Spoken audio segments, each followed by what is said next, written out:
Thank you. It is a pleasure to be back here today and talking about this particular topic with you. And yes, I do see some of you who have Y chromosomes sitting here in the room, so welcome. Glad that you could join us for this session. I'm just curious, as we start into the topic, how many of the women in the room have a formal women's ministry at their church? Okay. Are you involved in it? Keep your hand up. This is not like a public shaming, don't worry. Okay, good. And then how many of the women in this room do not have a formal women's ministry at their church?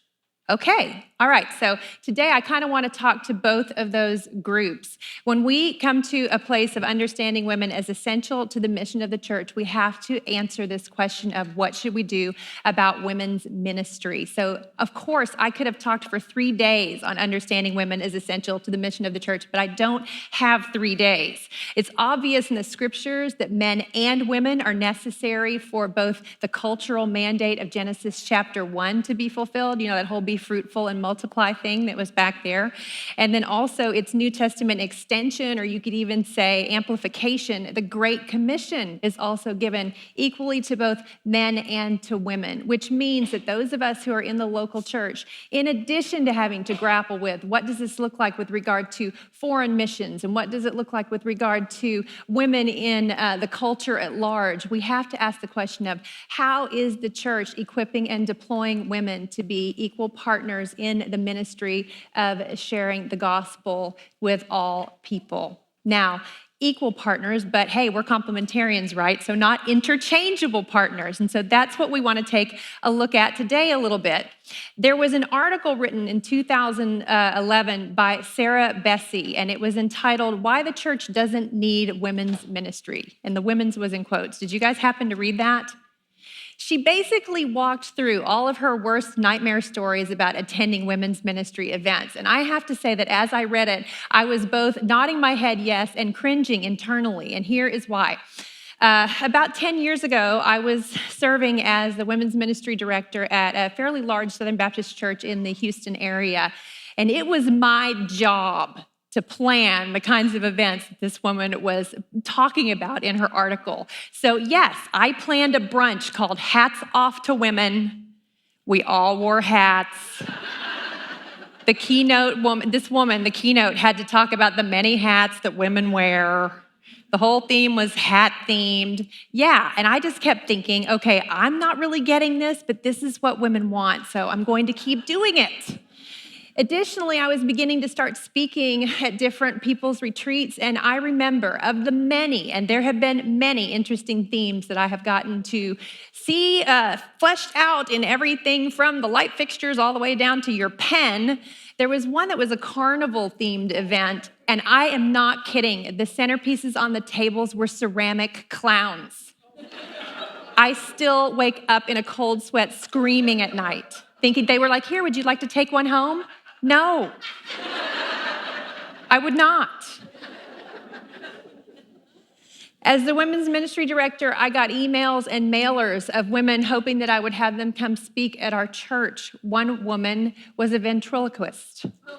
She had a little Charlie Chaplin dummy, and they sang songs, and they did all kinds of things. And so I know what it is that women are thinking when they think about women's ministry, and they think, huh?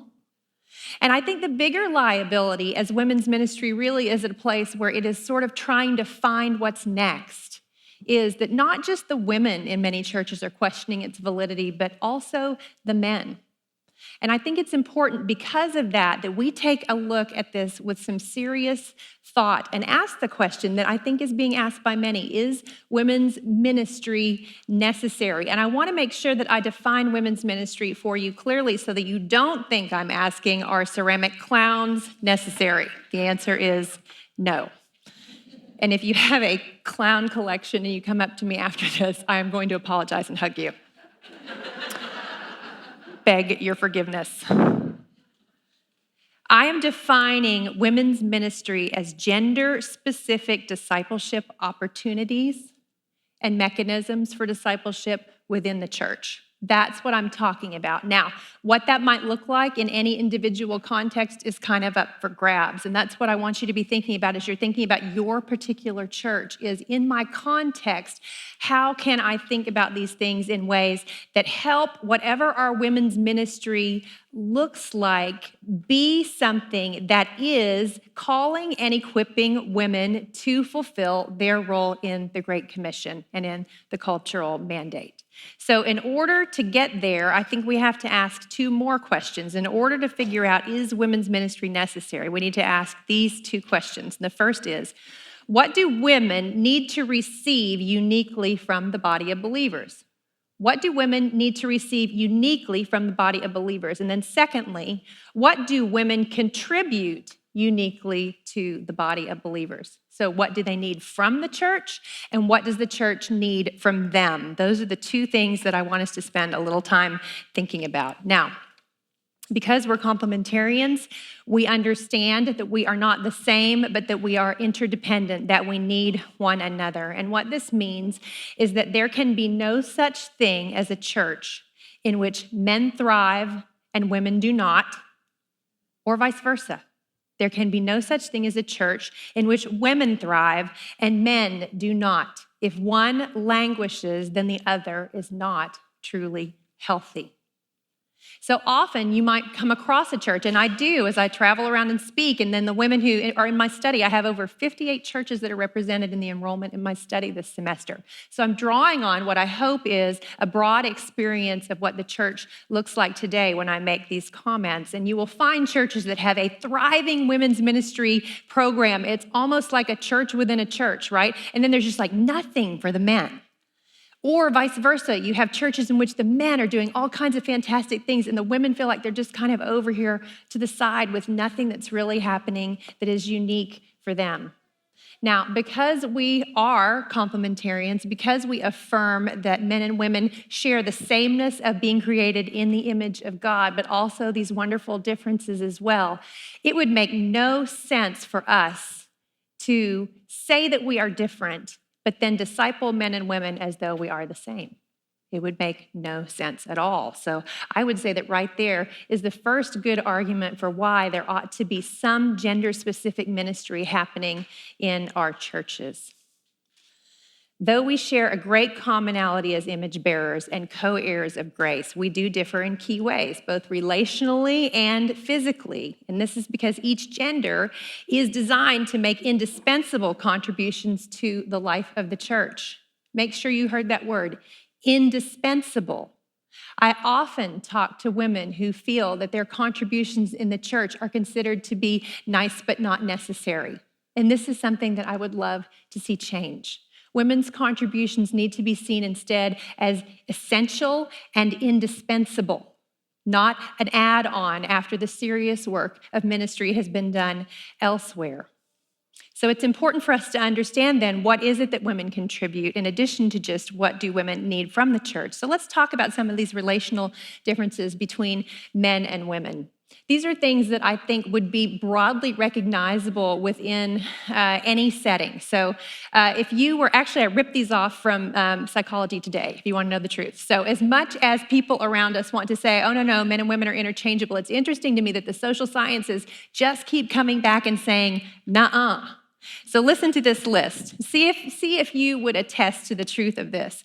Women value rapport, right? We value the way that we relate to other people. We think hard about how we're perceived in a conversation. Men, on the other hand, value report.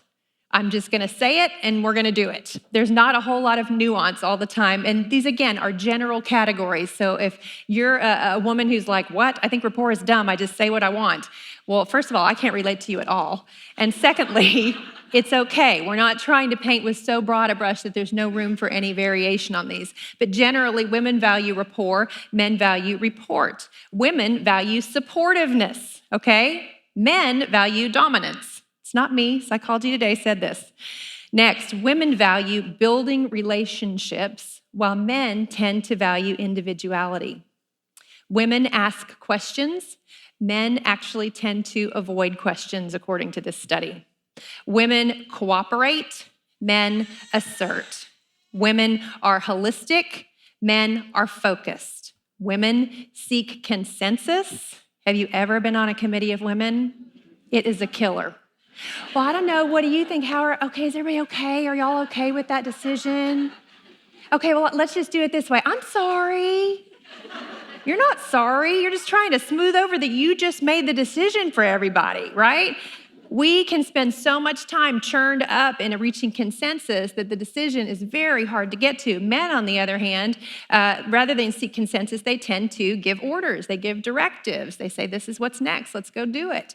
Women tend to relate, whereas men tend to resolve. Okay, these are just some general points, things that are generally true of one gender versus the other. But please understand that I'm not setting up for you a picture of one gender versus the other. I'm trying to paint a picture of you for what it means, how these two can work together so that the church is moving forward, utilizing the strengths of both of these types of relational styles. Because either of these types of relational styles, left to its own devices, can degrade into something that is sinful or can exalt into something that is beneficial to the body of believers. But they are not intended to operate in isolation. They are intended to operate together. Men and women are both moral, but they are differently so. Now, that means that we form moral judgments in different ways. Men tend to think hierarchically about them. Women tend to think relationally about them. So there's a study done, right, that talks about how if you took a little boy and a little girl and you presented the same case to them where a man's wife is dying of an illness and so he cannot get her prescription because he doesn't have any money. So what does he do? He goes and he steals the medicine that she needs. And you ask the little boy, well, what should happen to the man who stole the medicine? And the little boy says, well, the law says that the man should go to jail because he stole. And then you ask the little girl, what should happen to the man because he stole the medicine for his wife? And the little girl says, well, it's really important because his wife takes care of the children and so does he. And she starts looking at it from a relational standpoint. Is there any way we could ask the judge for leniency?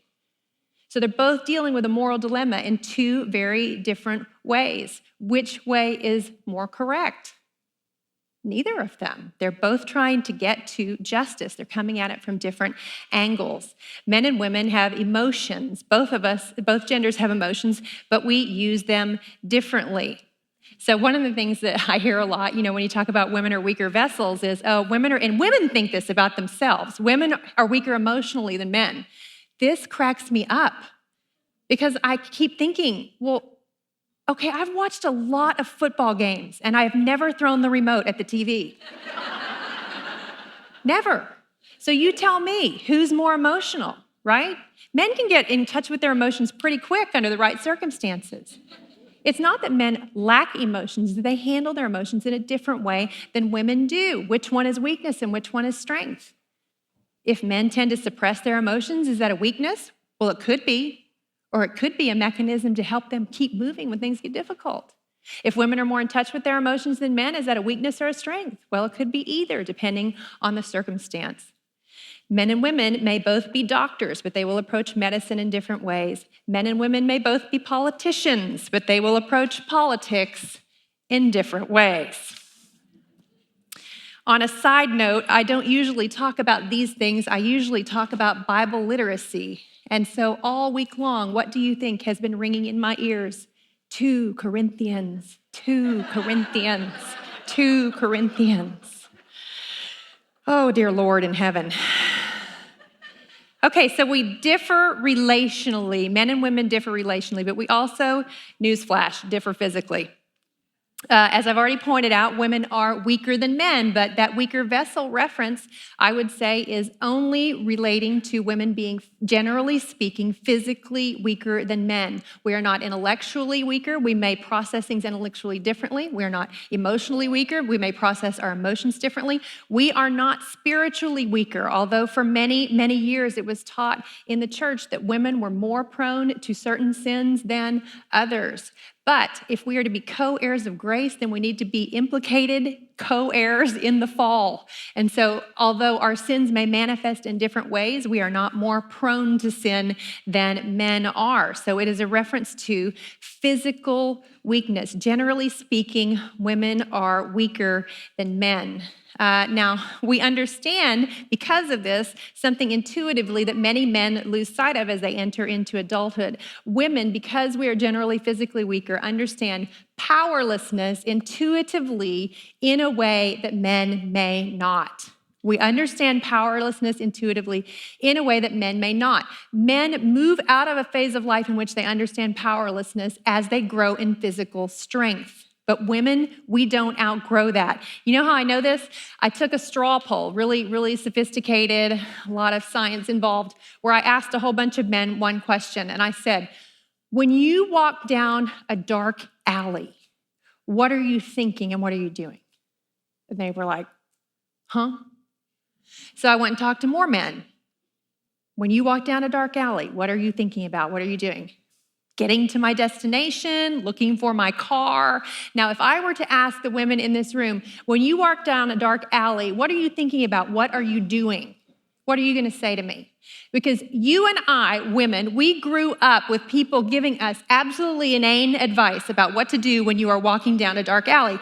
Well, I'm putting my keys between my fingers so that I can make some nunchucks if I need to, if someone is going to come after me, or I'm checking all around. I'm making sure that I'm looking everywhere, or I've got my pepper spray in my purse, or I've got my flashlight, or whatever it is, my stun gun. If you're in Texas, I don't even want to know what you've got in your purse.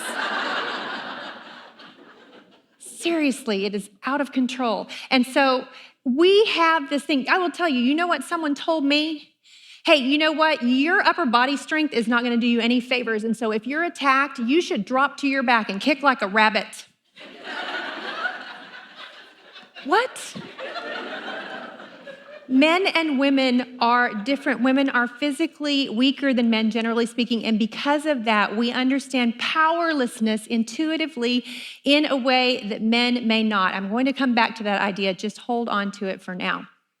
Second way that women are different from men physically is that women are life givers in the sense that we are able to carry and nurture an unborn child and then nurture a born child after it has been born. Women, because of our physiology, have a unique and deeply personal vantage point on the gospel that men just can't. Now, I'm not saying that men are missing out on anything. I think there are vantage points that men have on the gospel that women probably don't either. But if you think about it, women, and my apologies to the Y chromosomes in the room at this moment, but every 28 days, women, your body tells a parable about the shedding of blood for the renewing of life. That's the gospel, bearing witness in your flesh.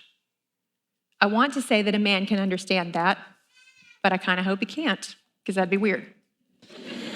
Think about how often birth language shows up in the Bible.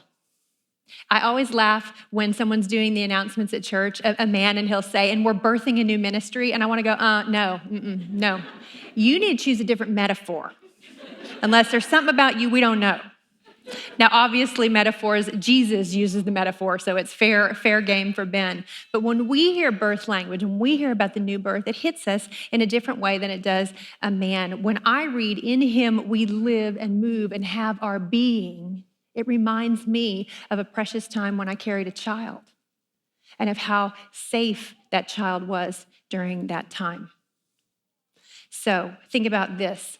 Not only are women weaker than men, generally speaking, but because women are able to bear a child, we also have a biologically programmed period of weakness in our makeup, because who's weak when they're pregnant?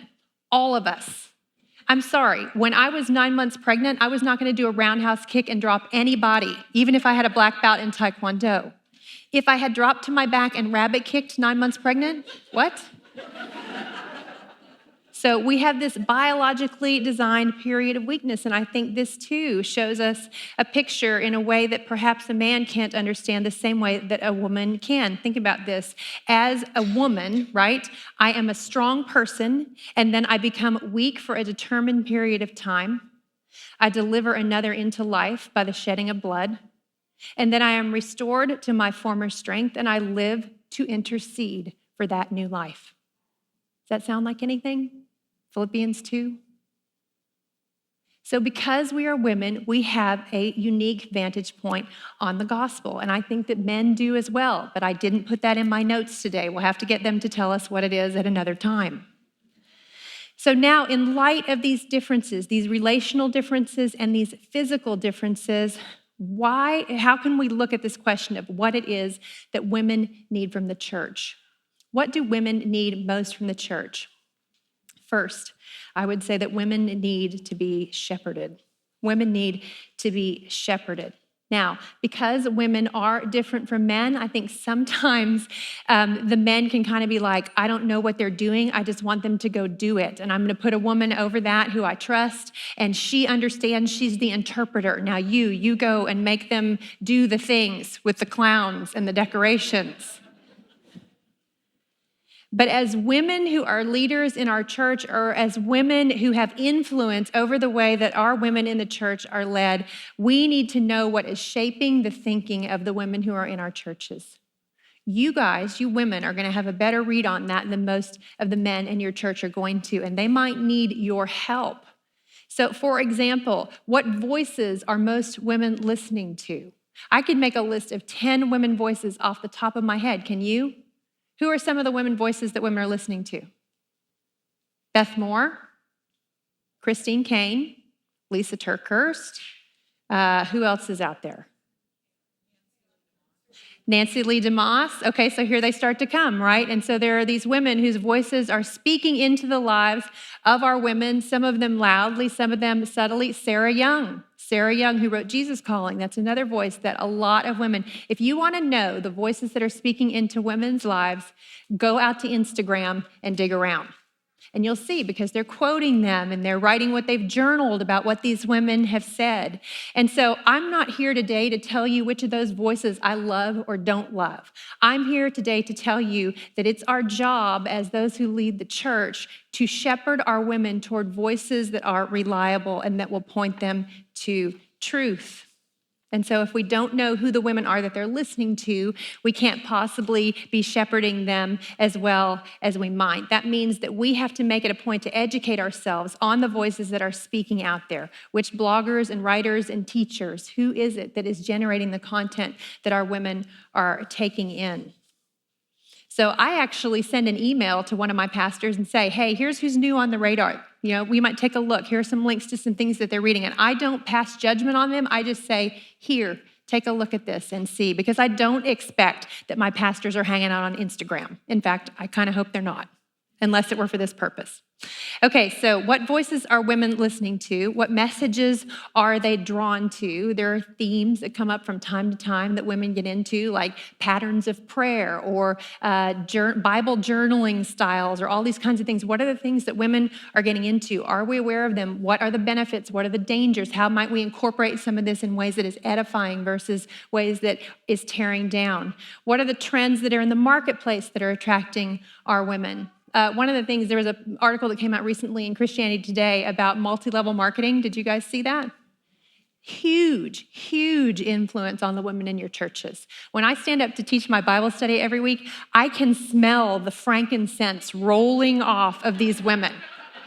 They have all been heavily anointed in oil. Is it a good thing? Is it a bad thing? It all depends, right?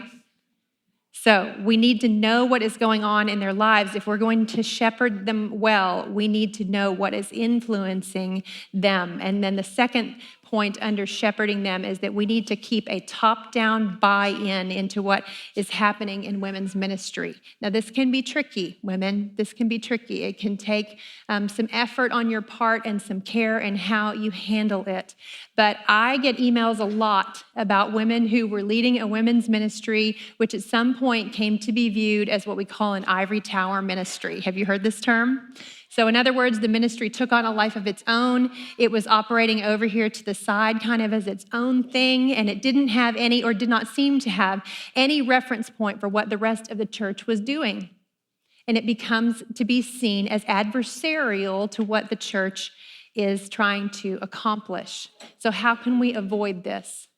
I want to tell you that it could simply be avoided by having a strong woman leader in place, but that is probably not true. I believe that the ivory tower ministry situation happens when there is a breakdown between communication from above and who is running the ministry.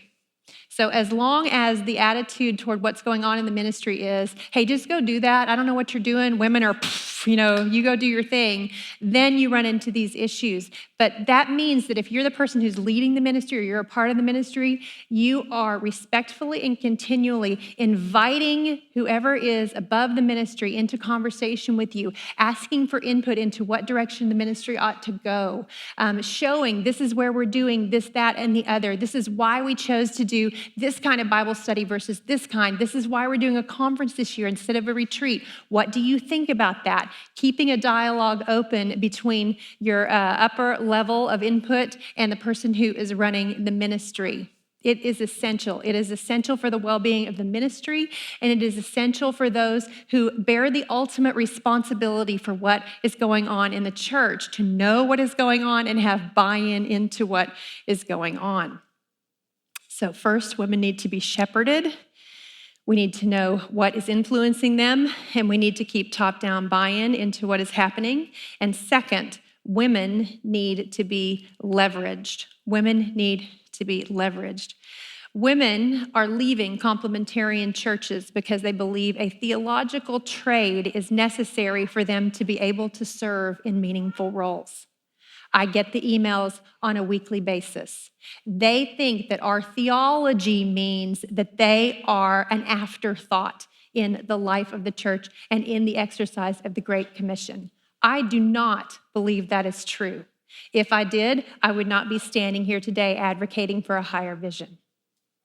However, we need to make sure that our theology translates into a practice in which women's contributions are so obviously celebrated, needed, and deployed that no one looking in from the outside can cast this comment our way. And I think we probably have some ways to go with that. So, women need to understand and see that their gifts are valued. If Deborah or Huldah were a member of your church, would she have a place to exercise her gifts? What if Kathleen Nielsen were a member of your church? Would there be a place where she could stand up and teach women? Kathleen has a bigger gift than to sit in a room with two women. It doesn't mean that sitting in a room with two women is not a beautiful thing and something that I know Kathleen would do 365 days a year. But she has a bigger gift than that. She has a chance to have a broader impact. Does your church have a place where she can be leveraged, or is the teaching of women an afterthought? Does God give us gifts that are not necessary to the flourishing of the body of believers? I would say no. I think that every gift that God gives is needful, that it is necessary and indispensable. So how can we create environments where women are able to flourish in their gifting? And I think that teaching is the most obvious place that we can see where it can be hard for churches to find places for women. It is not by any stretch the only area where we need to look for more creative ways to employ the gifts of women. But we must actively help women find their places. If we see a woman who has a gift, we as women who are in some position of leadership and influence can help find them, place resources around them so that they are equipped to do what they're doing with excellence in such a way that the commendability of what they're doing is obvious to all. We need to advocate for them. What gifted and able women in your church need your guidance and advocacy. We have to be looking for them. We have to be proactive about identifying and empowering them to take on the role that allows them to use their gifts. And we need to pursue women to serve, not merely say, here is where you may serve, but here is where you must serve, that the life of the church does not go forward as it should unless you are serving. And then we need to lend them credibility by publicly celebrating their gifts. This is something that we as women who have influence can do, and it's something that we can encourage the male leadership in our churches to do as well. They have many people that they are responsible for encouraging and equipping. So it's helpful and good when we can advocate for our sisters in this way. Women need to be leveraged. Third, women need low barriers of participation. Let me explain what I mean by that. Women are typically primary caregivers to at least one other human being. Can I get a witness? So some of you are sitting in this room today on borrowed time, right? You're like, sooner or later, I'm going to have to go home and see what happened while I was gone. And that's okay. Just throw some Cheerios on the floor, lock the door, come back a couple days later, they'll probably be fine. No, it takes a huge amount of effort for women to gather for something like this, but it takes a huge amount of effort for women to gather, period. By the time we are all able to sit down together in a room, many, many other things have had to be taken care of, which is why it is so important to me that when women gather, we value and honor that time. We have to be sure that we use that time well. Now, that means that we want to remove as many barriers to participation as possible when it comes to women's discipleship. That means we do what is called the ministry of more than halfway. We don't say, well, sure, we made something available to you at 6:30 in the morning on a Wednesday. Why didn't you come? Don't you love Jesus? No, we understand that 6:30 a.m. on a Wednesday morning is go time for most women. That's not a good time to schedule a women's Bible study, right? So we try to look at the rhythms of women's lives. We remove that barrier to participation by scheduling it at a time that they can attend. We remove barriers of participation to them coming to mid-sized settings because they need places. Women, remember, we're connectors. This is one of the things that we do that serves the body well. We connect to one another. And so we create mid-sized environments where women can start to form those relationships because that's not something that men really do a whole lot of. They don't get into a room and try to connect all to each other. Do they? Do they do that where you are? I don't see a lot of that. This is a gift that we bring to the church, and we need to facilitate it for women, and we need to make it possible by planning it at times that women are able to attend, and then we need to surround them with resources like childcare and with things like that make it easier for them to walk out the door. We need organic mentoring relationships, and they will be slow to form if we don't provide mid-sized settings. Mid-sized settings are where women cross-pollinate, and they go, oh, I saw you somewhere else. Didn't I see you somewhere else? Oh, maybe I like you. Because here's the deal with organic mentoring relationships. There's another word for them. Friendship. This is a person I like and want to spend time with, and she happens to be at a different stage of life than me. So we look for ways to remove the barriers to participation by giving mid-sized environments where they can meet. Now, we need to gather the input of women on the needs and challenges that they face so that we can make sure that we are properly removing the correct barriers to entry. Depending on the age of the women at your church and the life stage that they're in, they will face different barriers to entry than other women will. Now, a big piece of this is predictability. Women have a high need for predictability. Why? Because they don't have a lot of it, right? And so they need to know that by the time I have made sure that the people to whom I am a primary caregiver are taken care of, and I get myself up here clothed and in my right mind, when I walk in this door, what is waiting for me?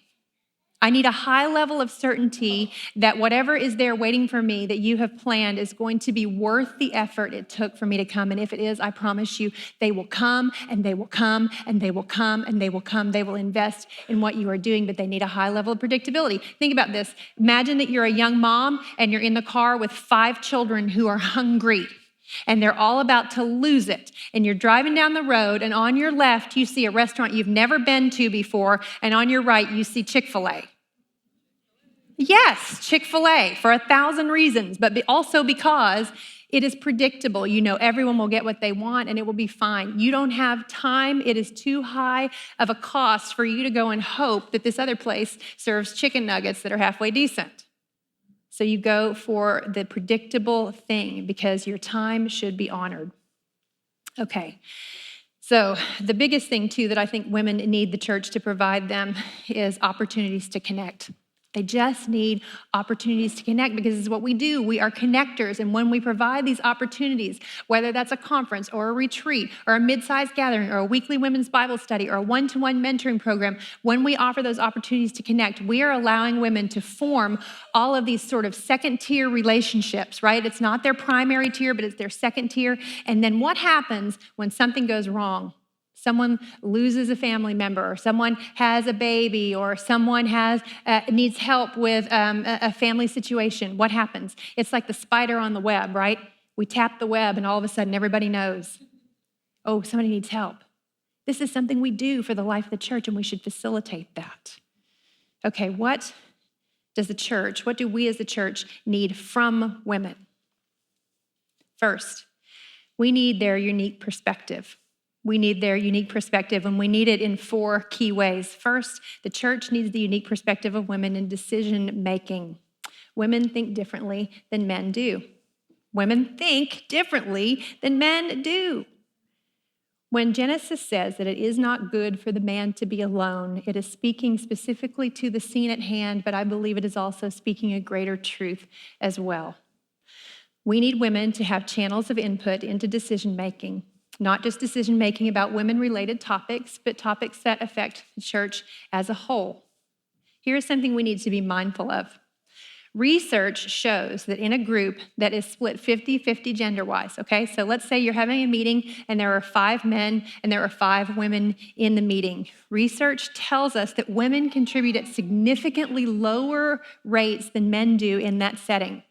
So even when there's a balance between the genders in a meeting, check this out, men contribute 2 times as many comments as women do.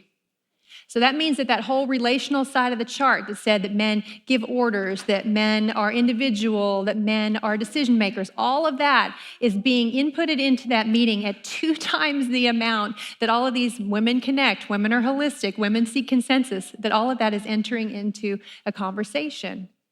So that means that sometimes there ought to be meeting rooms in the church that actually have more women than men in them if we're going to find out what's really going on with some of the women's thinking. It's just, think about if it's a 50-50 split and that's what happens in a setting outside of the church. Think what happens to women's participation levels in a meeting in a conservative environment where we're conservative on gender. Many women will never speak at all in a setting like that. So there can be sometimes a false sense in a meeting that because we have brought in a balanced number of participants that we're getting balanced input, but we may not be. So it's important for us to be aware of that. But women's input is needed in decision making. Otherwise, we only get a certain type of decision made every time. And because women think differently, we think in terms of relationships and connections. I would imagine everybody in this room can think of a situation that was made, of a decision that was made either in a room all of women that was a disaster because it was too highly relational, or that was made in a room all of men that was a disaster because it was too focused. It didn't take in other details that were important, right?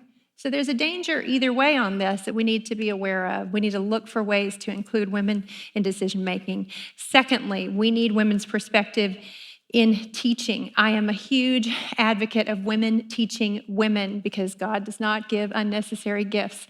When I teach a room full of women, I can say things to them that a man can't. Okay, he can, but they're able to hear them from me in a way that they can't necessarily hear them from him. I can talk to you about your vanity.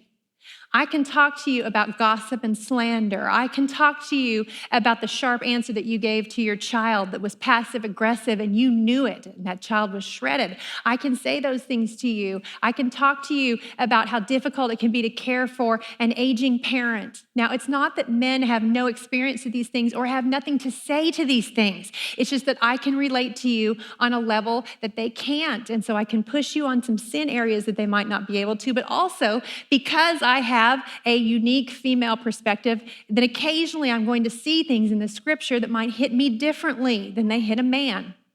So I was reading 4 different commentaries for something I was working on recently, and they were all 4 written by men. 3 of the men mentioned David and Bathsheba in a way that I would say fit my understanding. One of them referred to David as an adulterer. As a woman, I cannot look at that story of David and Bathsheba and call David an adulterer. That implies that there was some level of consent between he and Bathsheba, and I'm not sure that we can pull that from the text. 3 men said what I just said. One of them didn't. And so I think it's important for us as women to understand that we may have eyes to see that. I don't know that those 3 men didn't have a wife who leaned in and said, I'm pretty sure Bathsheba could not have said no. I'm pretty sure Bathsheba wasn't planning on, hey, I'll go take a bath up here and maybe the king will murder my husband and get me pregnant. So women tend to look on the text from our unique vantage point. It doesn't mean that we feminize the text or make it say something that it doesn't. It just means that sometimes we find an emphasis there that might not otherwise come out. And when we're teaching women, this is a beautiful opportunity to talk about things that might never come up in the gathering of men and women together. It's a beautiful gift. Okay, we need the unique perspective of women in missions, local and abroad. Women have eyes for the widow and the orphan. It's not that men don't. It's just that women, because we understand weakness and helplessness in a way that men may not intuitively get there a little faster. We have eyes to see the defenseless and the underdog perhaps more quickly than men do, and we readily see and respond to the marginalized. Let me give you an example. Who knows when women won the vote in the United States? What year was it? 1920. Good, that's good, 1920. So not even 100 years ago, okay? So 1920, women get the vote. Now, after women win the vote, things like the Family Medical Leave Act, WIC, divorce law, domestic violence laws, and women's health all of a sudden become issues to be dealt with. So listen to this. Maternal and child death in the United States dropped sharply as soon as women got the vote. During World War I, more American women died in childbirth than American men died on the battlefield. Still, the male legislators didn't see it as an important issue until the suffragists made it one. In 1921, the suffragists pushed through the Shepherd-Towner Act, and almost overnight, infant and maternal death rates dropped 16% and 12% respectively. By the time those babies were having babies of their own, maternal fatalities were down over 70%, primarily because of women's ability to influence public policy. How important is it for women to be involved in the way that we are reaching out and addressing widows and orphans issues? Do you know why this is the case, this Shepherd-Towner Act thing is the case? Is it because men are evil and want to keep women down? No. In all of human history, do you know who has never died in childbirth?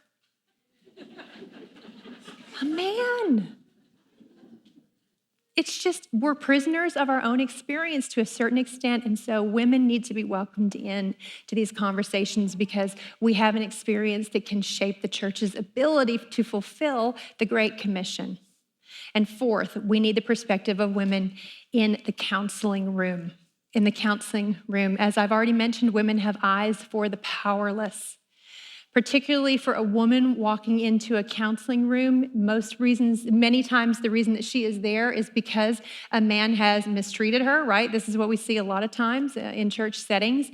And so this woman who already has a distrust of men is asked to walk into a room and tell her story to 3 men, 4 men.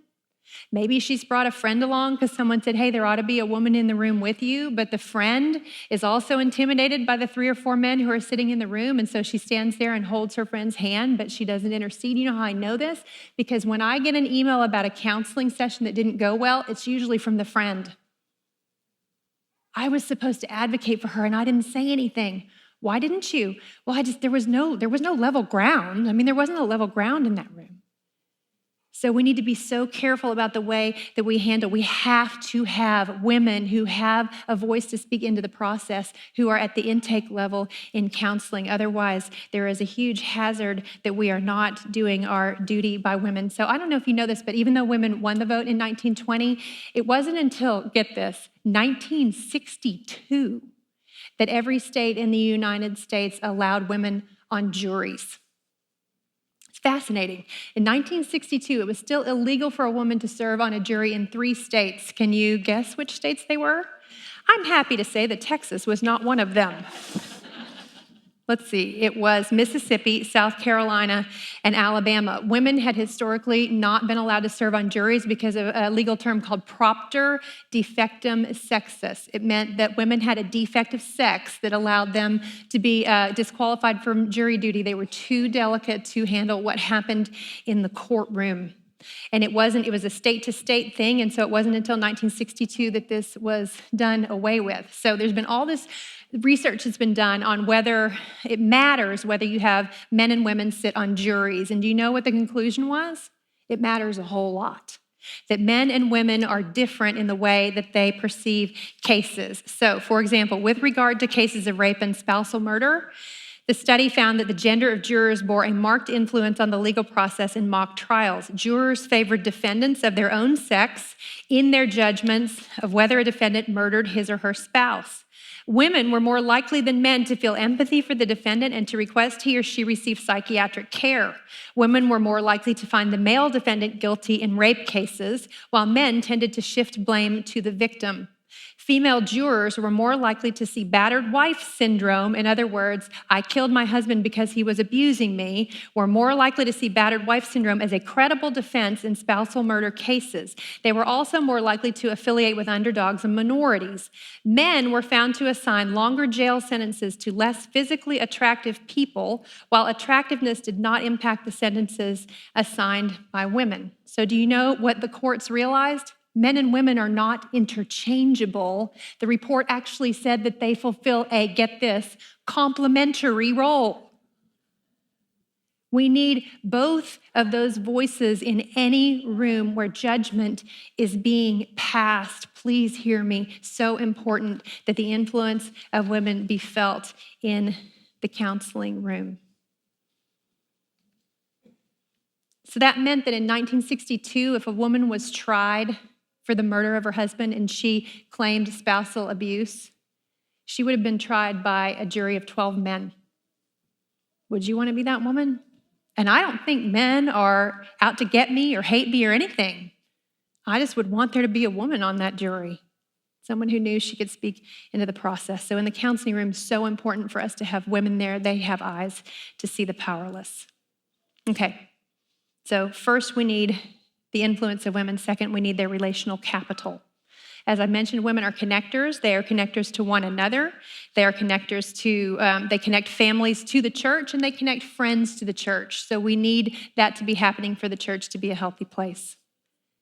Third, we need the visible leadership of women. As visible as your church's view of complementarianism allows, that is how visible we need women to be. Why? Because our daughters need to see examples like Kathleen Nielsen opening up the Bible and rightly dividing the Word of God. Our daughters need to see women who are reaching out to help the widow and the orphan. Our daughters need to see women who are offering help on how to parent and raise children well. Our daughters need it, and here's the thing, so do our sons. Our sons need to understand a strong vision of womanhood every bit as much as our daughters do as well. Otherwise, the church will not function as it should. The more restrictively you read the scriptures with regard to gender roles, the more focus I believe you should give to cultivating women leaders in the area that your interpretation allows. One of the things I just want to caution you on, I'm over my time, so I'm going to move quickly, is this groups model that everybody's going to, where, we're just going to do groups. That's really all we need in our church. It's going to be awesome. Guess what happens when you go to a groups model? There's an unintended gender bias that comes along with it, okay? Because what happens is, first of all, ways that women can be involved in the life of the church in a leadership role start to really die off pretty quickly, because usually a pure groups model means we have mixed gender groups that meet, and if you're a single woman, you can be in a single gender group, and if you're a single man, you can be in a single gender group. But here's what happens. What are small groups good for? Like, what's the thing they're really good at? Building community, right? Relationships, okay, great. What are they really awful for? Teaching, right? A teaching environment, they're really hard for that. Anybody want to argue that? I think it's really, really, yeah, you're all nodding your heads. Okay, so think about this for a second. I teach women the Bible. My push on women all the time is you are called to love God, not just with your feelings, but with your mind. That's the thing that is hard for women. What is easy for women? Building relationships. What's hard for men? Building. What's easy for men? Sitting and listening to teaching, loving God with their minds. So when we go to a pure groups model, what do? We push on the thing that's hard for men all the time. And we don't push on the thing that's hard for women at all. Women come to home group, they fit in, they connect, they look at their husband, he doesn't want to be there. Why? Because men would rather slam their head into a wall than come into a room and share their deeper secrets with others. And they're like, he's bad at church. He's bad at church and I'm awesome at it. So just be really careful as you look at those. We need more than just apples in the fruit basket. We need apples and oranges. We need environments that push men on what's hard. We need environments that push women on what's hard as well. Okay, my final point. What does the church need from women? We need them in paid staff positions. Women are great at team building. They're great at relationship building, consensus, collaboration, all of those things. Those are things that are valuable to a church staff. But too often our strongest women leaders remain volunteers in roles that are worthy of pay. The worker is worthy of her wages and we should pay her. If I were to ask you what it was that you valued, like what do you value? How would I know? I would look at your checkbook and I would look at your calendar. The same is true of churches. If we were to look at the church's budget and the church's calendar, would it demonstrate that we believe that it is equally important for men to flourish as it is for women to flourish? It doesn't mean that half your budget is devoted to women's ministry. No, it doesn't. But it means that we are prioritizing calendar and budget to cultivate this unique thing that women have and share with one another. This may require us to embrace hiring practices that are more creative in nature and less corporate. So the corporate world does not care whether I am having children. The corporate world just wants me to fit into its model, although actually many corporations are getting better at this. So I spoke at a church a couple weeks ago. They employ women full-time at 30 hours a week, full benefits, and summers off. And I said, "You've got to be kidding me. Are you hiring?" I said, "Why do you do that?" And they said, "Because it became apparent to us that if we didn't do something like that, we would only be able to hire single women or empty nesters, and we feel like we need input from a broader spectrum of women in the church." So they've adjusted their hire. I'm currently in a job share with another woman at my church. They wanted to hire me full-time, but I'm not at a point in my life where I could commit to it. And so they hired 2 women and we split the responsibilities. There are creative ways to make sure that women are a part of the life of the church, but it may also require us to rethink some of our ingrained ideas about men and women working together. So for example, a position is open on the church staff. The supervisor is a man. He is interviewing a man and a woman for the job. He interviews the woman. She's qualified. She's great. Both candidates are equally qualified. But if he hires the man, he can meet with him more easily. He can travel with him. He can put him on a trajectory to become a pastor, all of these things. And so what's he going to do? He's going to hire the man. Now, it's not that that is the wrong decision, but it's worth asking the question when these decisions come up, is this a role that a woman could fill where it would benefit the life of the church in such a way that we're going to prioritize putting her there? So there are issues with women's ministry that the church needs to come to terms with if we are going to deploy women to be co-rulers, co-heirs, co-participants in the Great Commission. And they might require us to stretch ourselves a little bit on our thinking, but don't think for a minute that it's our theology that has to bend here. It's a question of philosophy and practice. And what I'm asking of you is that as you're able to have influence, you would talk about these things. You would think about these things. How can we look at our church and say, what do we need? Do we need women's Bible study? I would say yes every time. Just spoiler alert. Yes, don't cut that. Do we need a conference? Do we need a mid-sized environment? Do we need a mentoring program? What are the pieces that we need for the place that we are? How can we best equip and deploy our women? And then how can we be a church that models this thing of men and women serving alongside each other, brothers and sisters, sons and daughters, man and woman side by side moving forward to accomplish the Great Commission. I am for you. I pray that your churches would be places where men and women flourish and the gospel is magnified. Let's pray. Heavenly Father, I thank you for each woman here and for the sphere of influence you have placed her in. I pray that these words today would be an encouragement to those who have perhaps thought on some of these things before they have come. I pray, Lord, that the church would be a place where your sons and your daughters rise up and speak boldly words of truth and live lives that shout the gospel. And we ask all these things in Jesus' name. Amen.